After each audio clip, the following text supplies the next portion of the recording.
Swimming like a shark in a shrimp tank. Big fish, small pond in the shrimp tank. Hey, everybody. Welcome to another episode of The Shrimp Tank. I'm your co-host, Ted Jenkin, here with my co-host, Lee Heisman. Of course, in a few minutes, we'll bring in our guest, Damon Lembi. Very excited to have him on the show today. For those of you that have been listening to us on the podcast for the last 8 years, Lee and I have interviewed probably now more than 500 CEOs, entrepreneurs, and business owners across the country. Famous people like Tony Horton of P90X to Brian Dawkins of the Philadelphia Eagles, and so many more interesting entrepreneurs, because I think people are interested today in learning, how do I start a business? How do I grow it? How do I run it? And you can always get a replay of all of our broadcasts at shrimptankpodcast.com. There's more than 1,000 shows that are in there with the studios we have in Seattle and Houston and Charleston and all over the country, because more of the country, frankly, they're becoming entrepreneurs. So hit us up at Google Play, Apple Podcasts, Stitcher, SoundCloud, iHeartRadio, Spotify, or anywhere on the internet. What the heck do you want to listen to local radio for? You can't learn anything from them, maybe except weather or sports, but from us, you can learn real things. Get an MBA in entrepreneurship, book smarts and street smarts. That's what we do here. Of course, while you're seeing this video with Damon, Lee, and I today, go to the Shrimp Tank YouTube website. Just simply hit subscribe. That way you'll get all the videos of all of our entrepreneurs. We have 1,000 videos that are on there, and hit the notifications bell so you can get them in your inbox every single week. Lee, I'm excited today to have on Damon Lembi. He's the best-selling author and CEO of Learnit. He's had this business for a long time. We're going to talk about it.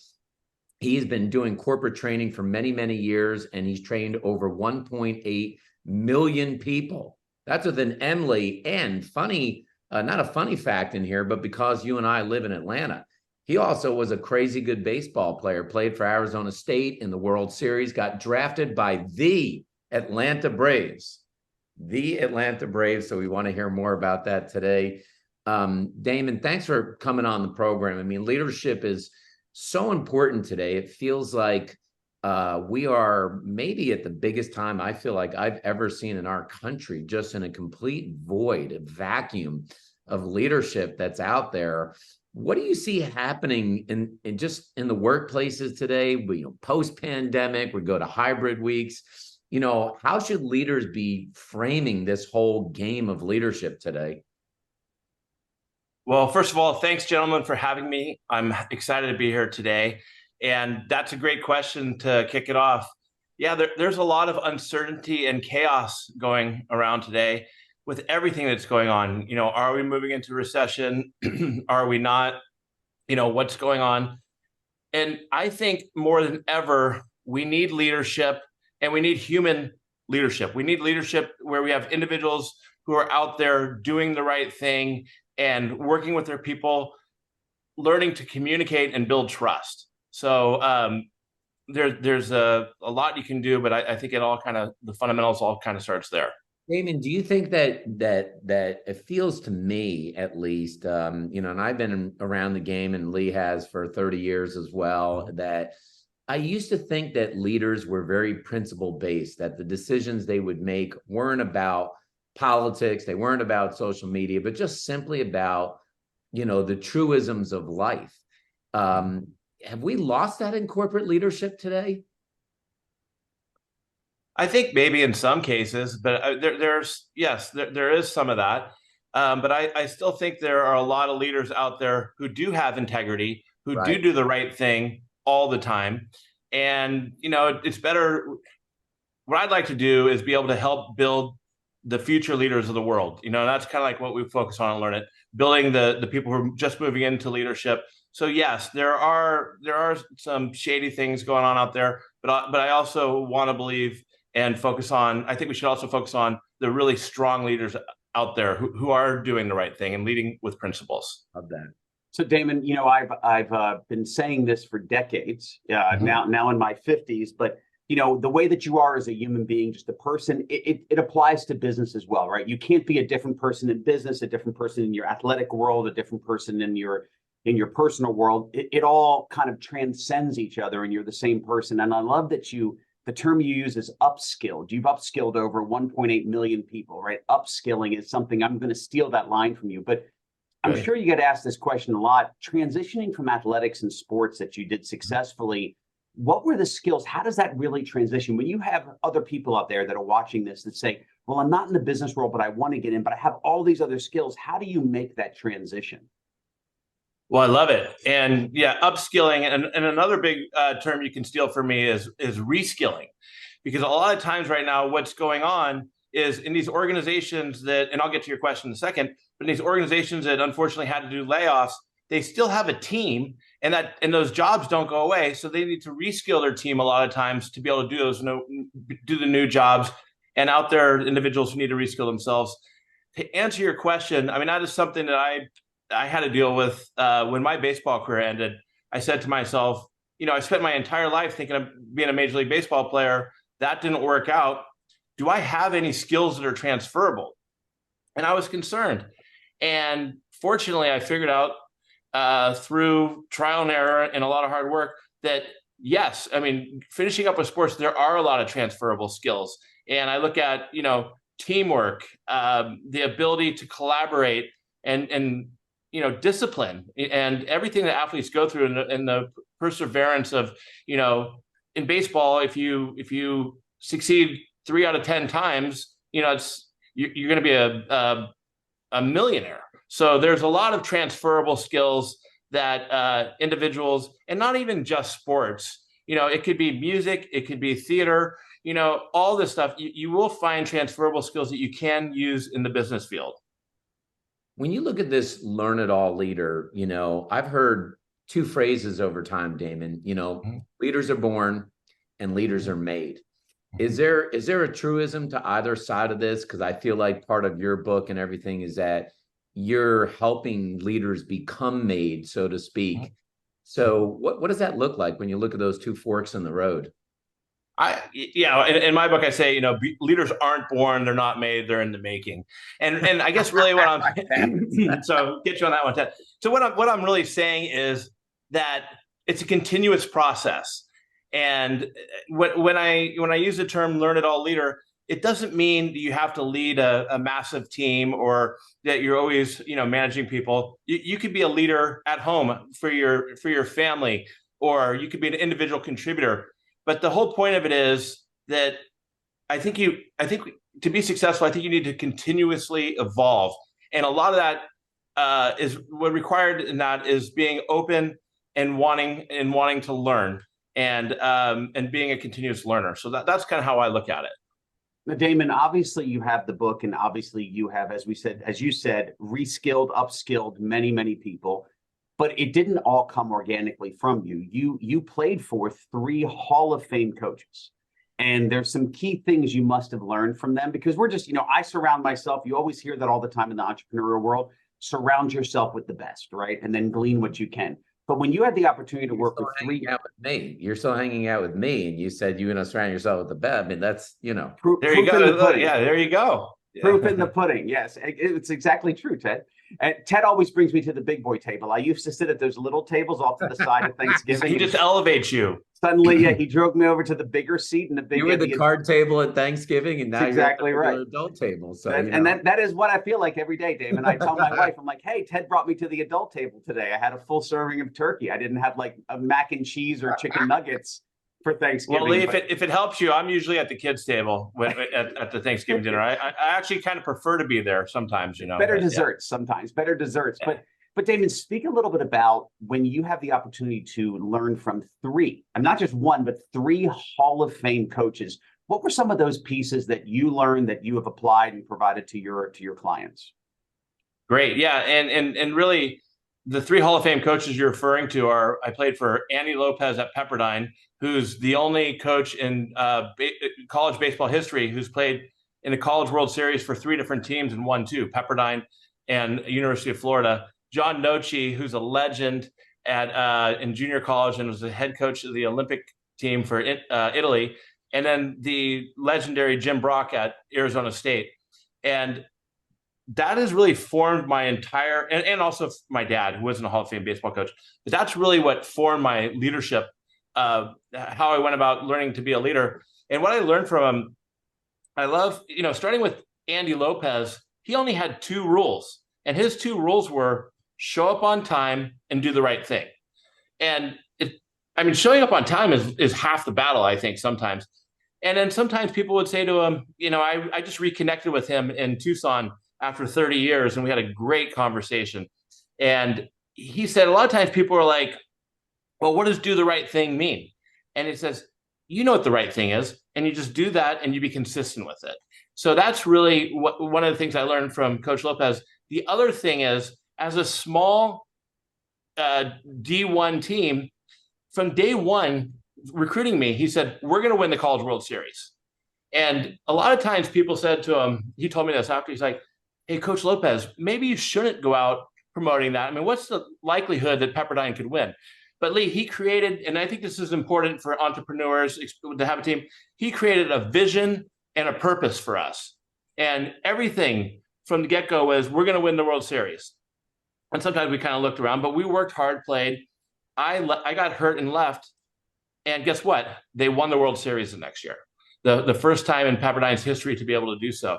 So to me, that was really learning how to create a purpose and a vision. What I learned from Coach Nochi was just being competitive. As an entrepreneur and as a athlete, you have to be competitive, and you have to be in the game, and you have to focus. And he is a tough competitor. And then Coach Jim Brock, it was an amazing experience. I played for him in the last year of his life. He literally died in the middle of the College World Series. And for him, it was I learned a lot about courage. And he was out on the field with us 2 days before he died. And what a courageous individual he was. But the other thing I also learned from all three of these is the accountability. And because a lot of times, here we are, 17 to 21-year-old kids, we'd be out practicing, and the coaches weren't always overlooking us.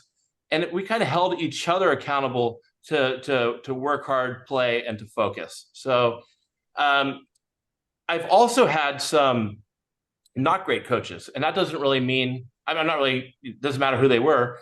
And what I learned, you can learn just as much or more from them. And one is, like, I had this one coach who loved, whenever we were successful, he took credit for the wins. It was all about him. And then when we were struggling, he would say something like, well, how are we going to win this series when our cleanup hitter is hitting 240? And unfortunately, that was me on it for a time there. And so, but what that's taught me is, when you have a team, of course, we talked about earlier, surround yourself with A players, but also put them in a position to win and give them credit for the win. And then if there's failures, then as a leader, take those, own those failures, but give your team the credit. Even if you're the one who, really drove it, I think that you're going to motivate your team and inspire them more by giving them the credit to celebrate the wins that they had. Well, and Damon, I have to make a comment. I haven't traveled there often, but I had gone to a few-day event over in the Malibu area. And as I drove by this university overlooking the beach on the coast, and I saw the name of Pepperdine, which you've mentioned a few times, I'm simply going to say I have no sympathy for anybody that goes there. So I had to make the comment. It's obnoxious how gorgeous that place is. And the fact that they won, as you said, they had their first team to win there. No sympathy for them. I'm just a hater because of how beautiful it is there. No, I'm with you 100%. And I ended up, I went from Pepperdine, I stopped at junior college, and I ended up at Arizona State, a completely different experience, a completely small school to this massive school, all great experiences. No, Pepperdine is Malibu is one of the most beautiful places around. Hey, Damon, I'm wondering, there seems to be, a trend. I had the good fortune here in Atlanta of working with Hall of Famer in football, Fran Tarkington, who became a very successful entrepreneur. That's awesome. I had the good fortune of working with Tim Kirchin, who's still a pretty famous TV personality on ESPN and baseball. But we're seeing this trend of athletes becoming entrepreneurs. Probably Alex Rodriguez is maybe the most famous in baseball, or if not, pretty close. Why do you believe in leadership these professional athletes transition so well to becoming successful entrepreneurs? Because it seems to be the trend. I think athletes transitioning into the business world to become entrepreneurs, absolutely. I also think athletes can be, well, great in a lot of roles, but especially sales. I mean, if you look Right. at Which is a big my part of team, entrepreneurship, right? You do without sales, you don't have a business. yeah, no sales, no business. I mean, I think we all, Ted, are doing sales in some form, you know.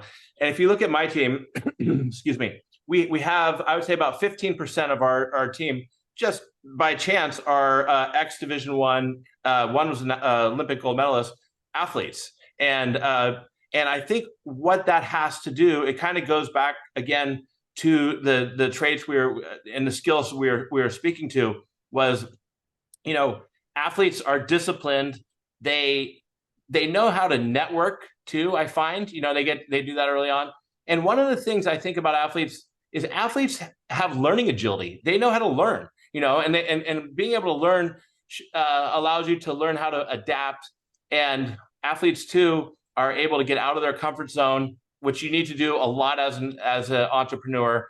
And so there's a lot of things and a lot of reasons why I think as an athlete you shouldn't be concerned if your career comes to an end, either at the end of college or, you know, minor league baseball or swimming or whatever you're doing, because you do have these transferable skills that can really benefit you in the next phase of your career. Damon, on the other side of that, since you were a professional athlete and you played, you know, in the 90s, the world has changed a lot, especially recently for high school and college athletes with NIL.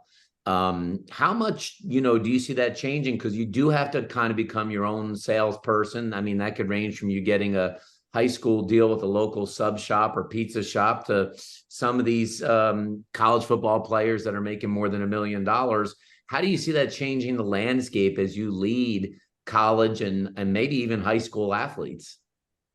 I think that's a good question. And I got one, I think, you know, for you and Lee, how do you think it affects the dynamics in the locker room? That's one of the things, right? So say you're a college athlete and, you know, the guy sitting next to you is your buddy, but he's making $1 million a year and you're making nothing. I mean, that was just, I mean, we talk about NIL all the time.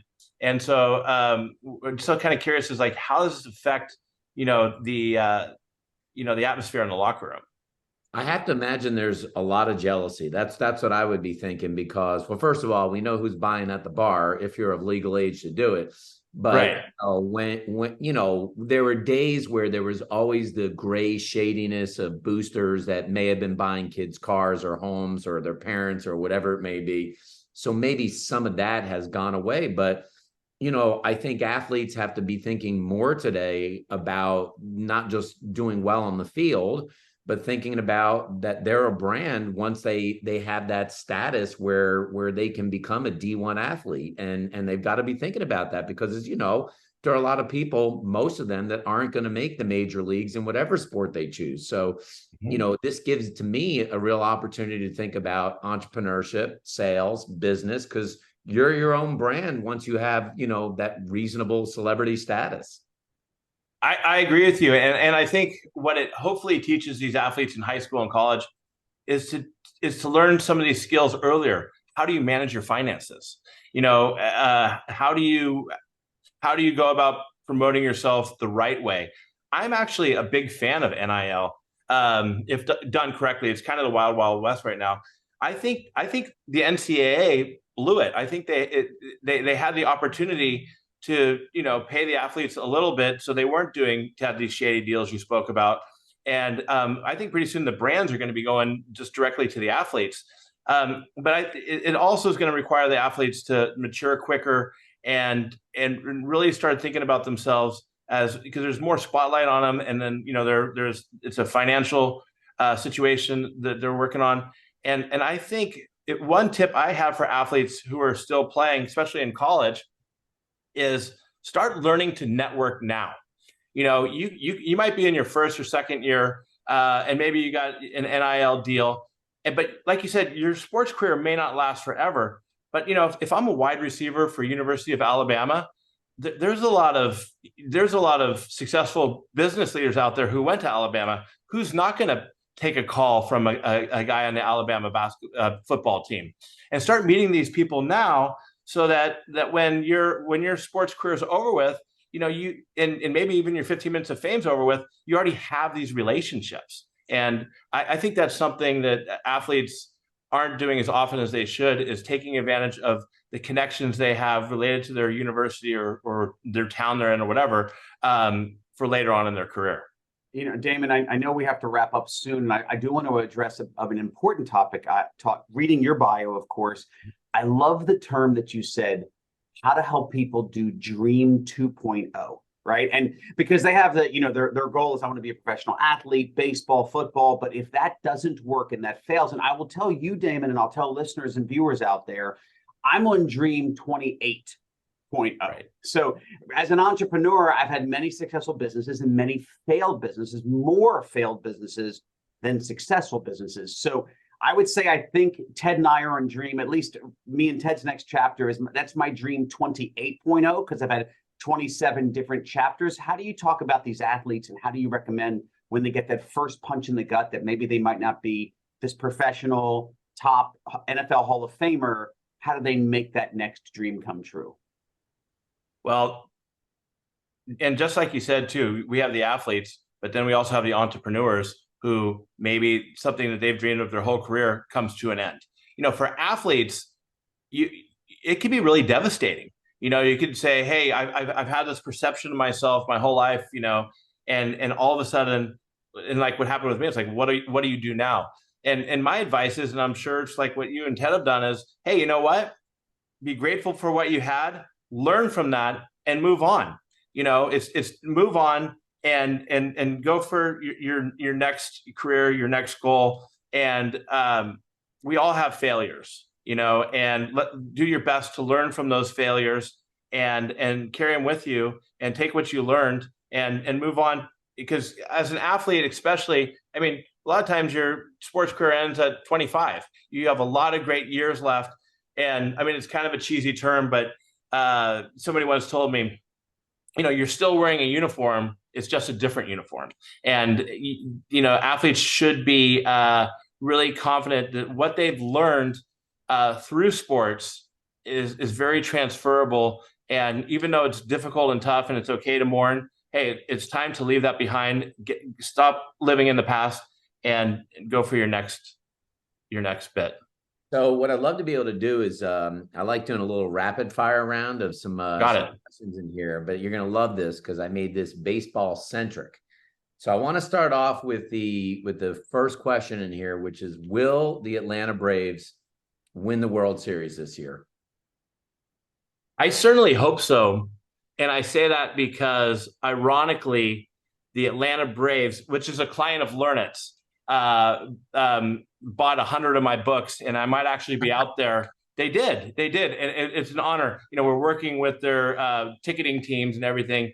And we do a lot of leadership and just core skills training. So I'm still started off. How ironic is that? I started in 1995 as a 13th round draft choice, and they were literally the first customer of ours that bought a quantity of my books. Okay, my second question in here. It's the year 2025. Will the Oakland A's still be in Oakland? No. I mean, not even a hesitation. You didn't even hesitate, Damon. Hey, guys, I had lunch with Sean Casey. Do you remember Sean Casey, the first baseman for the Reds? Sure. So I had lunch with Sean Casey 15 years ago when my best friend Jacob Cruz was playing for the Reds. And at that time, he told me it was the worst ballpark in the country, the worst weight room, everything. They haven't changed that. And as much as I feel bad for what's happening with Oakland losing all their sports teams, I think that the A's, I think that they just deserve better, those players. Is that weight room the same weight room from the movie Moneyball? The exact same weight room from back in the day? I think that was probably a better one, but I mean, a better, the props or whatever they use. I mean, you're hitting down these. I got two more really. Vin Scully, greatest broadcaster of all time, yes or no for baseball? No, I like John Miller. John Miller. Very good. And all right, here's the really tough ones, Lee, in here. I'm dying to see what David says about this. Barry Bonds, Should he be in the Hall of Fame? Yes or no? 100%. And I will say with that too, I had a chance to get to know Barry very well back during his he's an ex ASU old ASU guy. We weren't there at the same time, but I got to know him very well. Traveled with him. He's the most incredible hitter I've ever seen, and I think unfortunately, I have no idea of anything about any steroids or whatever. But here's what I do know. I think that there is a lot of that going on, and I'm confident that the general managers, everybody knew. So I think that was that time period where some of that was going on. And I think Barry Bonds is one of the greatest baseball players, physically and mentally, about how he went to game, as that I've ever witnessed. What do you think? Yes or no? I would say steroids don't make you walk 200 times in a year. It's unreal. And my last one on here in the Hall of Fame, I gotta ask it. After all these years, Pete Rose. I was gonna go with Pete Rose. I was going with Pete. For me, that's actually a tougher one. That's actually a tougher one. But if you separate his playing days from his managing gambling days, or I would, if I had to make a choice, I would say yes. But that's a tougher one. Damon, I'm from Philly, and I see your Rocky poster back there, which is wonderful. Oh, yeah. But in my old office, and I have them in my basement, I have every jersey, Steve Carlton, Mike Schmidt, Pete Rose, and I have the 1980 pinstripe of Pete Rose, and they're all signed, they're framed. But it also has this list of like 17x All-Star, hit champ, 2 or 3 time MVP. You start putting his accolades down, and it is absolutely extraordinary. Yeah, Lee, it seems shocking to me at 4,256 hits, which nobody will ever break, just like no one's going to break Cy Young's 511 wins. It's how he's not in the Hall of Fame. I mean, isn't O.J. Simpson in the Hall of Fame? Yeah. I mean, come on. Yeah. I mean, I think Pete Rose deserves to be in the Hall of Fame. I like the Phillies too. I was a big Mike Schmidt fan. Schmidt was a great hitter. He was a great hitter. That's our guy. Absolutely.